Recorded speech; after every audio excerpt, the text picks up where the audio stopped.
Hello. So I just landed a couple hours ago. And now I'm walking to Aida's place. Yeah, it's pretty exciting. Yeah, this is what it looks like.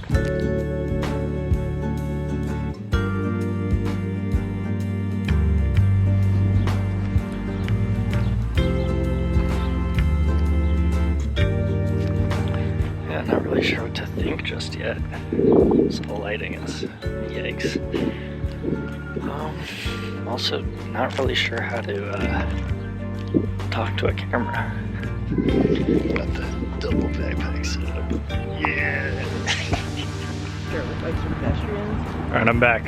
And I'm with Aida now. We're going to get bikes, and she's teaching me the rules of the road. Does that thing have a mic, or you're just... Yep, no, this has a mic, and I'm talking. Hello, to the mic. many friends.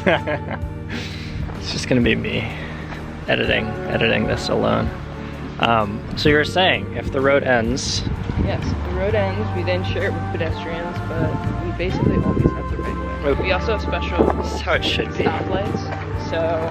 Oh! Also the lights here go green, yellow, red, yellow, green. What? So, Oh, there's an in-between from the red? so you actually start going at the yellow before the... Yeah, that makes sense, actually. Hill. Kia. This is my bike. Alright, I'll see you guys on the road. Hello. Day 2. We're going for a bike ride. Got my bike, Kia.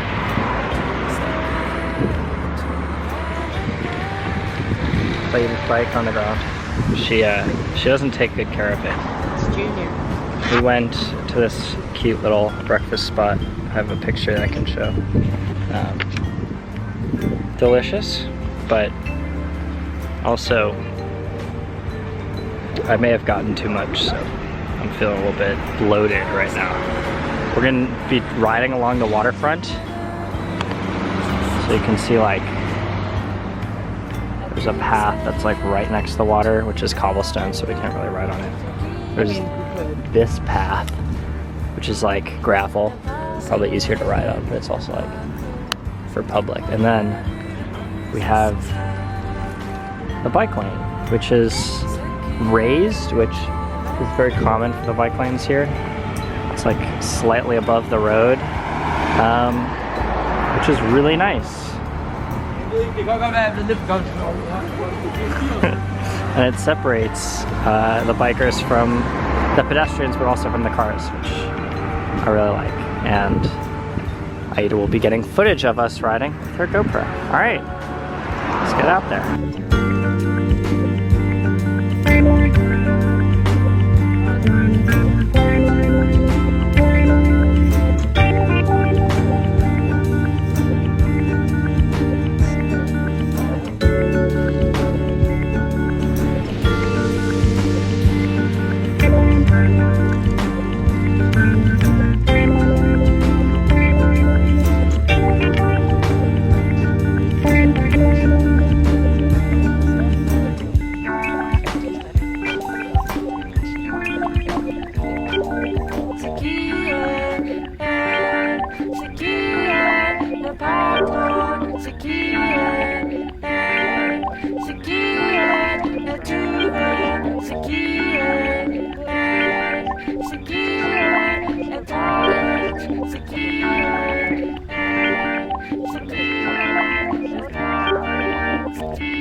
So,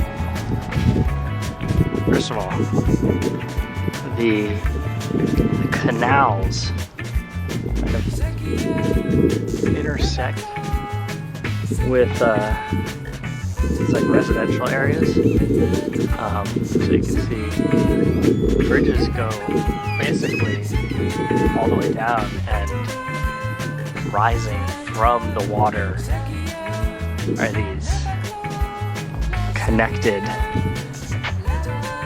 and like multicolored, what I'm guessing are apartment buildings, which is very cool. So on our loop, our bike loop, which has just been like around the harbor, we ran into these trampolines, public trampolines. So I'm gonna see if I can jump across the trampolines.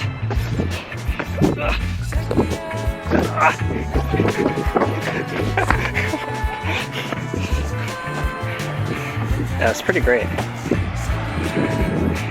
We love public trampoline.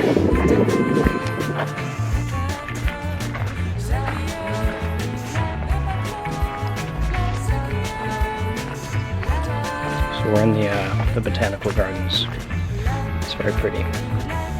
It's like basically like the perfect temperature, and it's also just like completely green.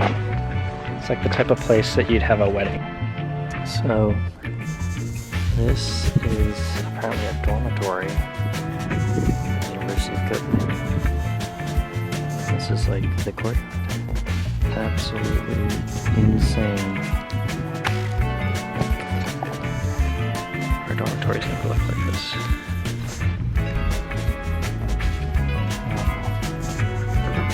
Train to Helsinger.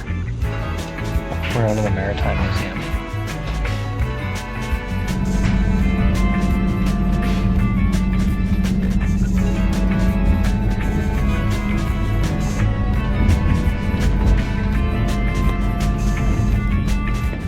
So, we made it to Helsinger, or whatever it's called, part of my pronunciation, and it's very pretty. It's like oceanside. There's a castle over there. Yeah, I guess we're within spitting distance of Sweden.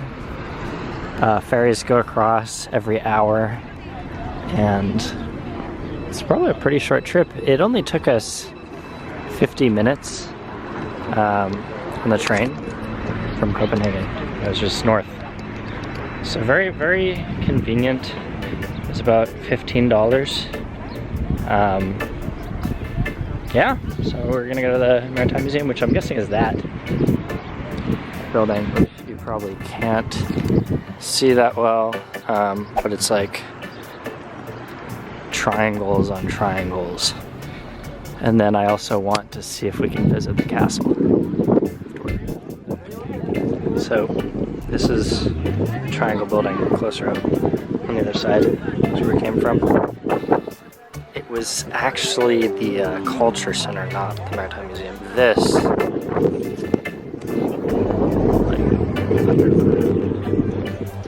is the Maritime Museum. So we're gonna walk down these ramps and hopefully get tickets. Yep, look at this. Look at this creepy tunnel through the bamboo. Over the bridge, through the tunnel. Wow, splitting paths, decisions to be made. Definitely wasn't even a path. Went the wrong way.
this wall.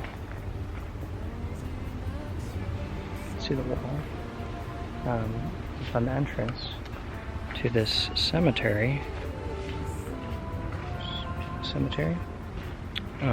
And it's just beautiful. Okay, Christian Anderson. The stigma around death and the appreciation of life after death in the cultural understanding that remembrance becomes this really important aspect of a community's ability to cope with the loss of a loved one. And I think having that aspect of a set location to come back to remember and to grieve makes it all the easier when that location is a really nice spot. And I think having something like this where you actually feel incentivized to go there, even if you don't have someone here, it only increases the aspect of community that comes along with having a place for shared dead like this. And I think that's really important. So I really do like how it's done here. And obviously this is the exception, not the rule. This is probably the most interesting and I guess well-developed cemetery that I've seen in terms of integrating it with a variety of plants to make it interesting to walk around in and very calming to be in. There are birds all around. It's just, it feels like as you die, right, you're being reintegrated with the world. Your body is being reabsorbed and the nutrients will be used. So just having that kind of direct link, right, showing that it's not just ending at the point of death, that it's actually a continuation, a cycle, which is made all the more poignant by being just absolutely beautiful here and making that link very clear and well established. I think it creates a different attitude and a different cultural understanding of how death impacts us, and how we can kind of understand and appreciate the ways in which it doesn't have to be this horrible and tragic event. And while it usually is, there are some ways in which we can accept and understand that it's very natural. It will happen to everyone, and hopefully when it happens to me, I will be laid to rest in a place as amazing as this.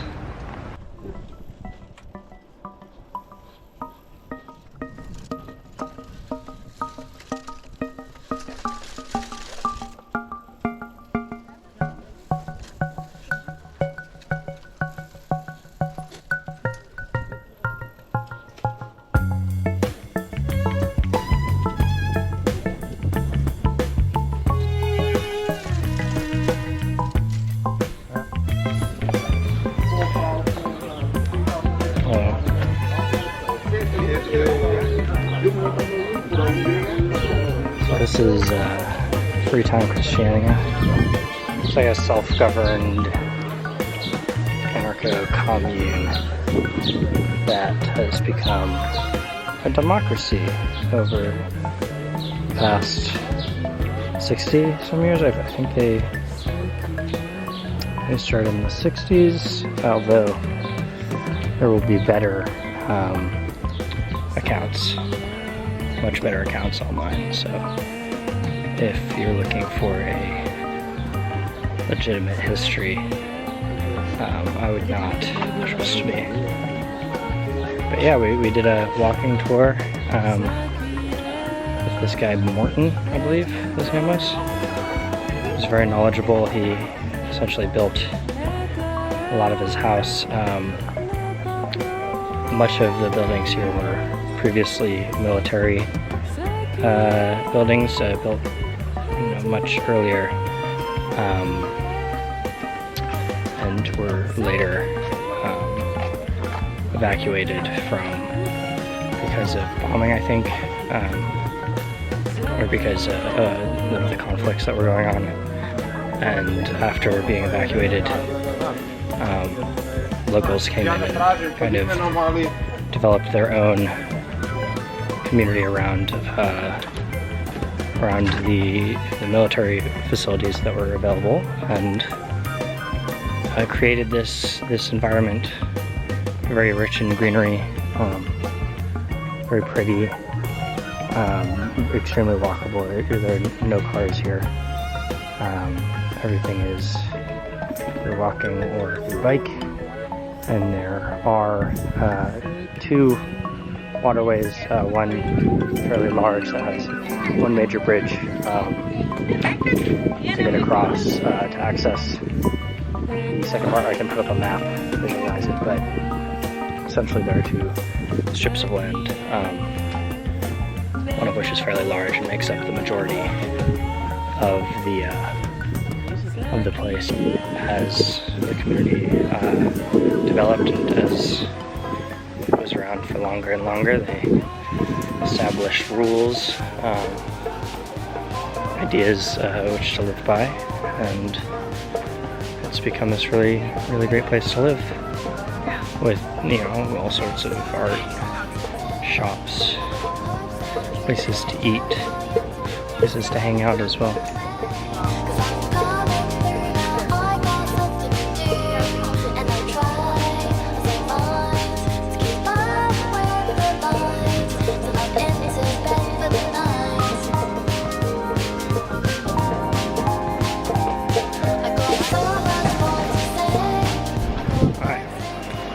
So we just went to the round tower, or I have some footage of both us at the top and then also what it was like to walk up and down. So I guess I'll follow my nose.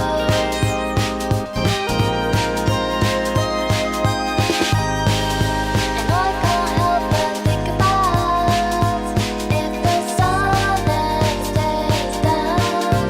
All I left is all alone, just be sitting around, taking the list what I said wrong. So we might be going to the library now, maybe be able to get some footage of that, at least some pictures.